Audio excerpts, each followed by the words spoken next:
The hell's that movie called? Grogu and the Mandalorian. And we're going to review Euphoria Season 3.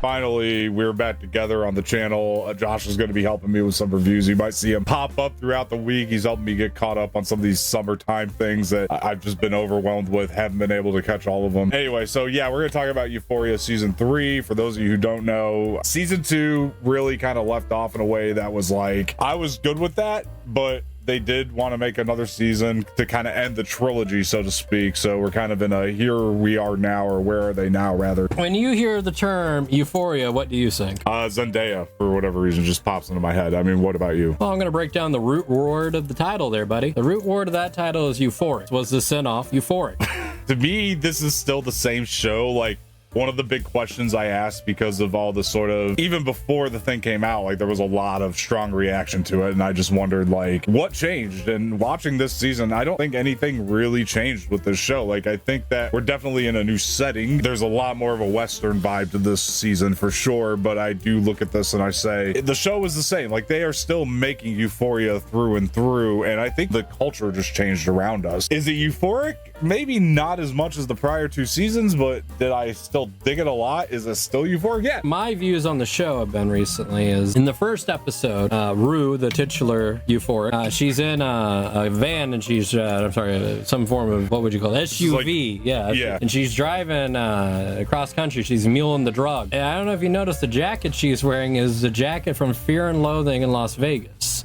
Is Hunter Thompson's I did not, but that's a cool It's his detail. iconic jacket that he's been known to wear. She was wearing a style similar to that. Really awesome. I didn't catch that influence, but now that you say it, it makes a lot of sense, especially with the desert. It was just really well shot through and through, to be honest with you. I did think the cinematography is a lot of the strong suit of the show, because other than that, you guys know it, we're still following characters who are terrible people, right? And I gotta say, and not to get into details for those who haven't seen it, but that ending really did end on more of a happy note than I thought, considering the characters that we follow throughout the show. I think that definitely is going to have some mixed reaction for people. I do think that this season ran a little bit more culturally positive one way than more people are comfortable to admit, but like, just looking at the art of it, like, I still just really enjoyed the storytelling of it. And like, also, it is trying to say something, and what I liked is Sam Levinson really takes like different cultures, different groups, and puts them in this show together, and like, none of them are good people. A lot of people, and I'm not getting into the politics of it, but a lot of people I think are changing on this show because of it. But I will also say, on top of that, nobody's good in the show. Like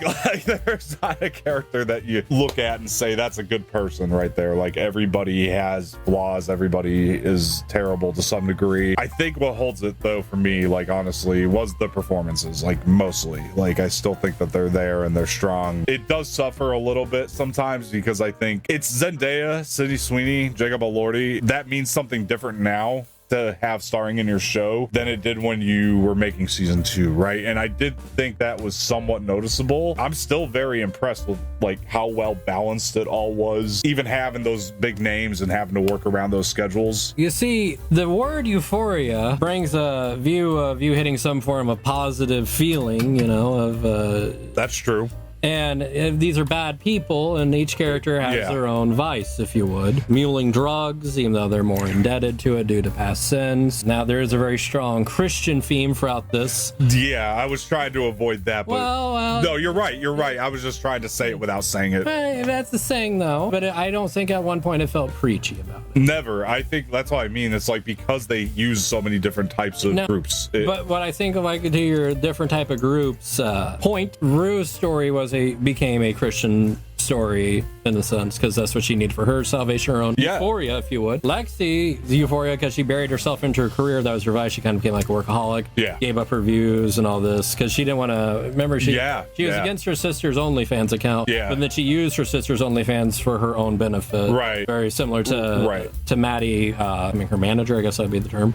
So the show, everyone has their own euphoria through their own kind of dark vice. Right. And it's a good point you bring up, because there is that little sequence where like Rue's reading Lexi the Bible and like Lexi can't care. Oh, did she like say it's like, oh, it's like misogynistic or something? Like, because you see like that, yeah. her point on it. Yeah, it was just an interesting juxtaposition to Yeah. what we're used to with those two characters. I really enjoyed Maddie's arc, honestly, like almost more than Rue's in some ways, even though it was like she's still a shithead in a lot of ways. But the reason I think I enjoyed it more is because they gave her more to do this season than she had in the past two. I felt anyway. Like, I thought Maddie was one of the stronger characters, and then Sydney Sweeney is like also great in the show. Like, she's amazing at just like going down the downward spiral, and Zendaya probably has less screen time than the prior two seasons, but still is very predominant. Like, it's really interesting to me because I thought that they made this more Rue focused than actually the past two seasons, even though they kind of had Zendaya for less screen time than they did in the past two seasons. I don't know if that makes sense. Like, it makes sense. It's the last season supposedly, and she's our main character. It just felt like in the prior two seasons, like, okay, this episode we're following Maddie, this episode we're following Lexi. This one used Rue in each episode. I just felt like the amount of screen time we had with Zendaya was few and far between, but I guess that's nothing new. I don't know. I guess it was probably the same amount as the last two seasons. I don't know.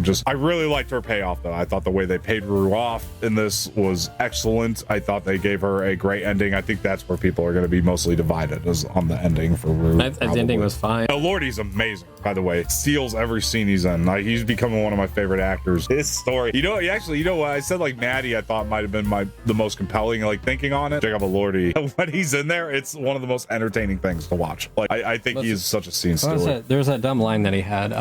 It was purposely dumb. The show is a metaphor. Yeah, that was I remember that. If you showed me season 1 and said this is where it ends, I probably would have been like, that doesn't make any sense, but I was still entertained. There's a term I used it for Riverdale season 1 and 2, and I used it for the Scream TV series. Right. Charming garbage. Yeah. It is, but like Euphoria has always been crazy like that. Like, even like starting season 2, you don't think season 2 is going to end where it ends, because that also kind of ends in this like shootout. But yet I love season 2. Actually, I think 2 still might be my favorite of the whole thing. Like, I just loved everything about 2, as opposed to this one. Once or twice, like, I thought the episodes kind of lost the plot a little bit. It always kind of came back around, but like, I would be watching an episode and I'd be like, where are we going here? And I didn't feel like I really had that so much in 2. But again, I still really thought that they're still making Euphoria, and it's still just as... Hold on, there is a standout. The main bad guy is second in command. He was awesome. I forget his name, but he was awesome. I can't remember his name either, but you know, if they ever did a spinoff, I want a prequel about that group.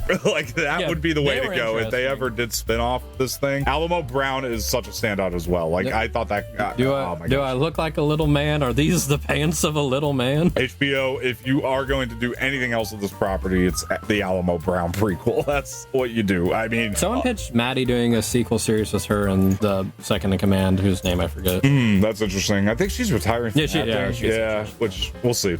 Daniel Day-Lewis was retired like 8 times, but I think an Alamo Brown prequel actually could. I'm not saying we need it, but it could actually strengthen this season, just having the extra context. Let me just do like a limited Alamo Brown thing. We got a flashback of him. Yeah, we got a flashback episode of him. Yeah, we did. Yeah. Do you remember Jules? Jules is a little wasted this season. I can't sit here and pretend like she's not. I mean, I really did find that stuff to be underwhelming, especially because there is one episode where you really think it's building something with Jules and Rue. They control Z it like immediately. It's like, yeah, we're good. I was surprised. Like, Zendaya's somehow in this more than Hunter Schafer, and I think Zendaya's more busy. I might be wrong. Zendaya's in 5 of the biggest movies this year, right? Or biggest. Yeah, I mean, Hunter's projects. Doing more indie projects. She is doing more indie stuff, yeah, which doesn't take as long to shoot. So I was surprised she just didn't have time for this, or is over it. I don't know. Regardless, guys, I still had a really good time with Euphoria season 3. I mean, I watched it as it aired, and I wasn't bored. Yeah, I was entertained. It did its job for an hour and change. Yeah.